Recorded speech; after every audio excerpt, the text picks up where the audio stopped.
you want to build a house and you don't know what to do, you don't know your first steps, and you don't know the process of interior design. So here are my steps for the design process for what we do here at Lulu Designs. You're in a house, you bought it, life happened, things changed, and you're staying in your home and you need an extensive remodel. Or are you going to rebuild it? So this is where an interior designer comes in and it can help navigate you through the process. So step one, start making your phone calls. Call everyone you know, all of your friends and family, and get referrals. That is the most trusted and obvious way for you to find a designer. Word of mouth is how I get most, I would say about 99% of my clients. And you then know that, first of all, your friends aren't going to steer you wrong. And second of all, it's going to be someone that they already trusted their own home to. And so why not? Get that list of people and start calling and see who is the best fit for you in your home and what you need and want in your build. Once you have your short list of the designers that you felt comfortable with on the phone and they answered your questions correctly in the limited space and time that you had on the phone, set up meet and greets. The complimentary consultation that I provide is a meet and greet. I get to meet you, I get to see your existing space or home or the land that you're building on, and I get to see if it's a project that I want to be a part of. Not only are you looking for a designer, but I'm looking for clients that have a project that really speaks to me. I find that when I love the project from the very beginning and I love the clients, the entire process is so much fun for me and is life-giving. So we all know that interior design should be fun. We all know that building is not. So there's so many inconveniences in the process. So finding the right fit of your designer is first and foremost. At this meet and greet, I can understand how you're living. I can understand what you're wanting. We talk a little bit about your design intent, the scope of work, or the programming phase, which is all your needs and wants. I like to make sure that you have talked with everyone,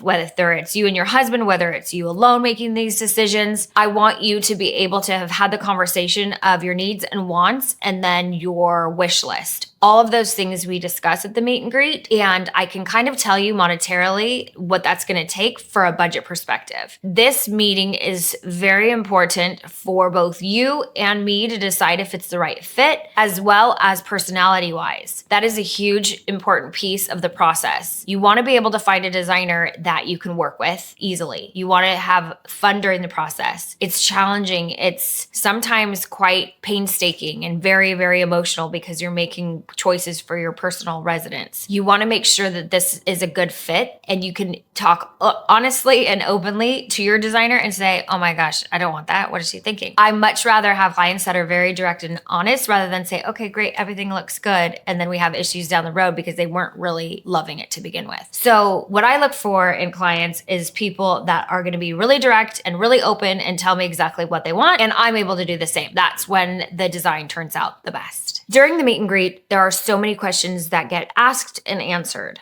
from budget to aesthetic, all the way through timeline, schedules, things like that. So when you're interviewing different designers, there's going to be different questions that come up. So I always tell my potential clients, feel free to text me or call me with questions that came up in previous meetings so you would understand how I would work during our time together.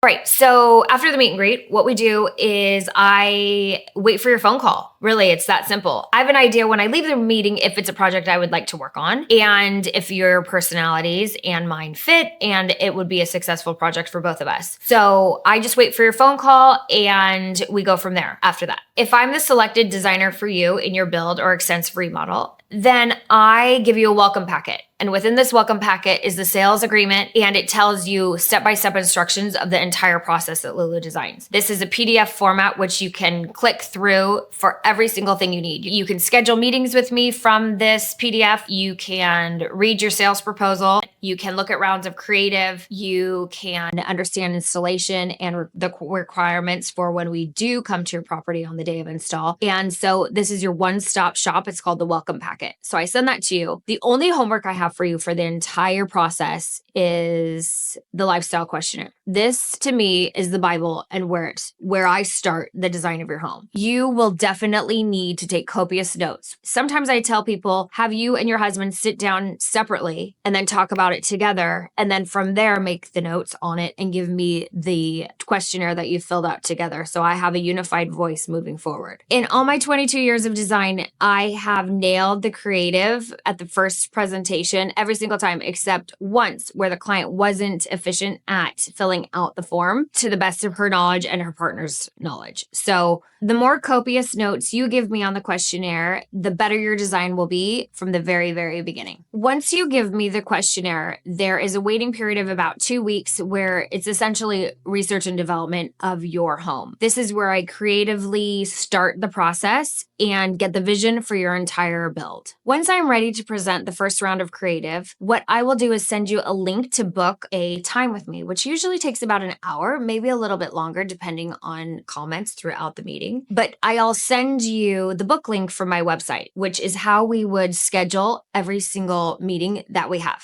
On my website, there are 3 or 4 different options. There's a 15-minute discovery session anytime you need to just chat with me about something and you have quick questions. There's also the paid design time. And that is the meeting that you would set up with me for the first round of creative. Once that's scheduled, I usually come to you, show you on the iPad. The deliverables you'll find in this meeting are usually 2 or 3 options for whatever it is that I'm designing. If we're designing just the space plan or the floor plan, what you'll see is 2 to 3 different options, and then you'll be able to get back to me with your feedback. If I'm designing your entire house, it's a vision for the whole entire house, and it's very high level. So it's a 50,000 square foot view. It's almost like you're up in the sky in an airplane looking down, and you can kind of see exactly what everything is going to look like. This is not a detailed meeting. This is not the actual sink I'm going to use. This is not the actual paint color. This is an idea of what the entirety of your home will look like, fully designed. From that meeting, once you buy into that, I move on to the minutia and the details of each and every step of the process. So to recap, you schedule the meeting from my website on the booking page. We set up a meeting. I come to you, show you creative on the iPad, and then you can either give me feedback then, or you can email me or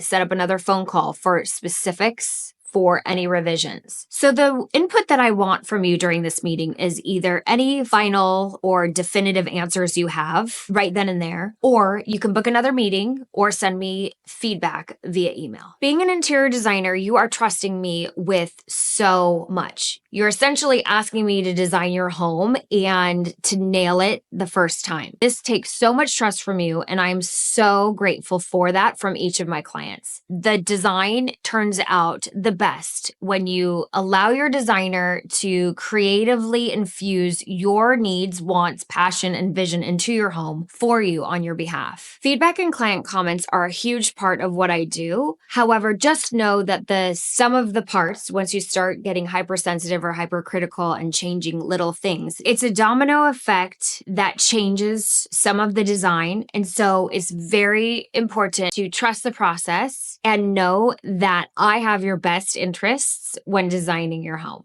The rounds of creative can take as long as we need to finish the design of your home. I break off each of the different phases of the project in bite-sized chews on a week-by-week basis, so you only have to worry about critical path if we're running up against a timeline to make decisions. Since this is a way to keep it convenient for you, make decisions that are informed without knee-jerk reaction. So the rounds of creative, there could be 25 of them. I have a lot of clients that say, Lindsay, just handle it. I have a lot of clients that try to jump in and manage the process. Wherever you are in the spectrum, I'm happy to work with you. However, the flow of the process is so much easier if you allow the process to happen and you trust it along the way. When you do have revisions, I will revise them and get them back to you, usually within a week or so, depending on the extent of the revisions. So it's a pretty fast process, and everyone says, well, how long is this process going to take? And my answer is as quick as you can make decisions. So let's talk a little bit about the schedule of events and how it works. I prefer to have projects designed before you're in getting city approval. It's so much easier because while you're in the city, which takes 4 to 6 weeks, and then revisions, it could take up to 2 to 3 months of a process depending on how big your home is. If I'm fully designed by the time you're in the city, the contractors can then use that same time to give you an apple-to-apple bid. A lot of times people will design with only the architect, then hand off to a builder who would then give them allowances. And this messes up a lot of the budget because sometimes the contractors put an allowance in, which I haven't designed to, and it pigeonholes my specifications. It's so much easier of a process in the flow of things if it's designed along with the architect at the very beginning of the project versus waiting until you're in at the city. That is huge. Timing is huge. That pretty much wraps up the process of designing your house and how it'll go down, the rounds of creative, all of the things. As soon as we're finished with the design portion of the project, we enter then into the project management phase. So I go on site to make sure that the builder is building exactly what has been approved and designed by you and I as a team. I start framing walks, drywall walks, rough electrical and rough plumbing walks. Each different project has the same amount of walks, which I am a part of. They usually take about 1 to 3 hours. Some clients walk it with me. Some clients I'll just text after or call after and say, hey, this is what happened during the walk. It depends on how hands-on you are. Again, totally up to you. But if you have me design your home and you have me all the way from start to finish, I am basically the liaison between your build and you don't have to be at all of these things. That's essentially what you're paying for that a lot of people don't understand when they're hiring a designer. The designer designs the home, and then during the project management phase, they make sure that the builder is building to the actual design intent. Huge part of the process, and it's not one that can be missed or taken out as a budgetary piece. That is when the wheels fall off and things start to go south. There has to be a checks and balance system, and that is what you have when you have the architect, the builder, and the interior designer all at these walks together. All of my projects are concept through completion, which means furniture, everything till the candle is lit at the very, very end and you can have a reveal moment. Once we get to the drywall phase of your build, that's when furniture starts to really happen and get ordered. So not only did we do the design of the structure, or the bones as I call them, before we went into the city, but then once drywall is happening, we start ordering all the furniture, which is another part of the process too. You can then have your build and your furniture installed all in time for your move-in date. And the interior designer takes that from the very, very beginning all the way till the end. So you don't have to worry about anything really. When you hire a designer, it's full service and you start from the very beginning and go all the way to the end. So circling back to the beginning part of the process, it's very important for you to have a good rapport with your designer and pick one that you absolutely love her aesthetic, love what she can provide from a customer service standpoint, and can get along with. A lot of times people say, for me specifically, well, you don't have one style. And it's like, no, I don't. I have your style. So you get exactly what you want at the end of the day. It's not a big surprise at the reveal thinking, oh, how is this actually going to look? It's you've seen every single piece and part and approved it during the rounds of creative. And you know when you walk into your house exactly what you're going to get. This has all been a truncated version of the actual process of interior design, but these are the major questions I get asked on some of my initial phone calls. So I'm hoping that it helps you in your search for an interior designer.